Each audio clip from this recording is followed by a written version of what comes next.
Kamusta mga par? Welcome back to our channel. Nagbabalik ang inyong tamad na kusinera. So today, gagawa tayo ng quick and easy sopas. But before we dive in, please make sure to hit that subscribe button and ring the notification bell para lagi kang updated sa ating mga madaliang luto. So ayun na nga, alam nyo ba? Lately, nag-uulan dito sa Dubai, so medyo malamig ang panahon.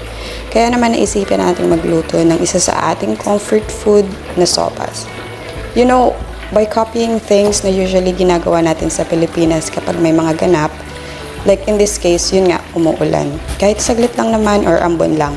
Kaming mga OFW, we tend to do yung mga things na nakagawian natin dyan sa Pilipinas, like preparing comfort food, kasi very nostalgic and this brings us closer to home. So, ayun na nga, masyado tayong madaldal for today's video. Kaya, kung may na-miss akong step, I'll make sure to put it on the description box. So, now let's dive into the cooking process. We'll make it quick and easy. Tara, luto tayo. So, here's a little tip, no? As you've seen in the start of this video, first thing na ginawa natin, nagpakulo tayo ng macaroni. Niluto na natin siya ng separate.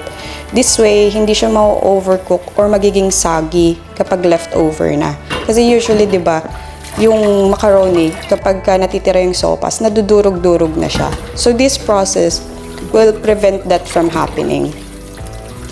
So, ayun na nga, nag-prepare na tayo dito ng mga gulay na gagamitin natin and yung mga sibuyas and bawang. And then, hugasan natin yung chicken. Actually guys, ito yung pinakamahabang process lang dito. Yung preparation. The rest of it will be like 1, 2, 3. Sobrang bilis lang.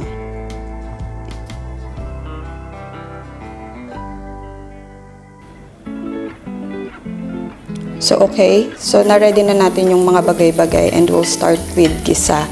Nagpainit lang tayo ng mantika, tapos diretso na yan, lagay na agad yung sibuyas, then gisa-gisa. Wait lang natin maging translucent to.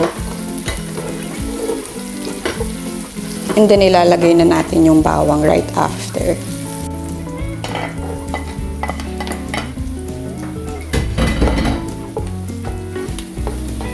Okay. Haluin lang natin para hindi siya madulok. And then, lalagay na natin yung chicken.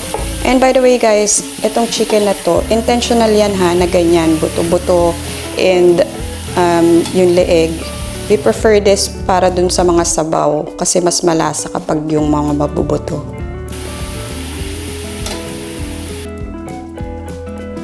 So after that, lalagyan na din natin sila ng pangpalasa. Like a little bit of patis. So the usual things, no? Salt and pepper, little bit of magic sarap, and lalagyan din natin to ng chicken cubes.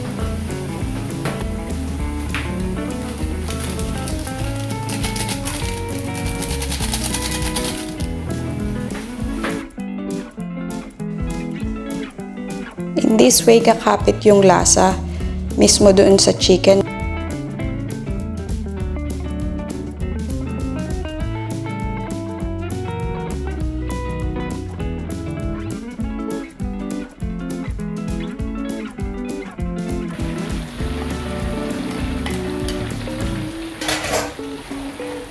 And then kapag nagisa na siya ng maayos, lagay na din natin yung hot dogs. Kayong bahala guys kung ano yung brand na prefer nyo sa hot dogs. But ito, ang nilagay namin is tender juicy.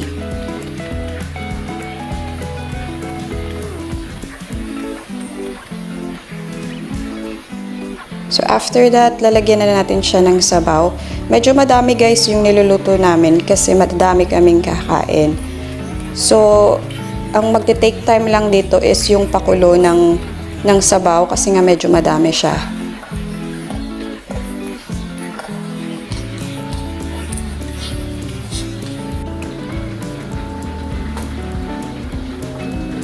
Okay, so ito na yung macaroni na niluto natin kanina. Dinrain lang natin to, nothing special. Tapos kapag kumulo na yung sabaw nyo, as you've seen here, ilalagay na agad natin yung macaroni.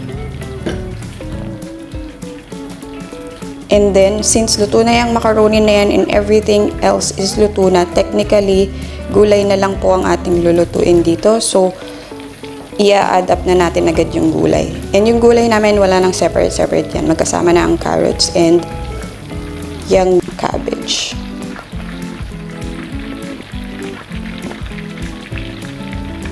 So, while pinapakulo natin yan, guys, why not i-comment mo kung ano yung favorite mong comfort food para matry din namin. So, at this point, after kumulo, mabilisan na lang as I've said earlier. So, ngayon, nilagay na natin yung ating gatas. Very easy talaga mag-prepare ng sopas, guys. Yun nga lang, yung sa chopping part lang yung mahaba na proseso. So, if you have like may kapatid ka na bunso, ipagawa mo na sa kanya yung pag-chop. Tapos, para hindi ka mapagod. Tapos, ikaw lang yung magsalang, di ba? So, yun na nga. Dinagdagan lang natin to ng pampalasa since we added some water. Kaya, tumabang yan. Lagyan nyo ulit, guys. As per your preference, kung gano'n nyo kagusto kalasa yung mga ano. Dagdagan nyo ng patis, ng paminta, and ng asin. Tapos, ito garnish na to. Naglagay lang kami ng konting celery on top. Tapos, isang kulo, you're done. And there you have it. Our quick and easy sopas. So, guys, I'll take this time para magpasalamat for joining me today.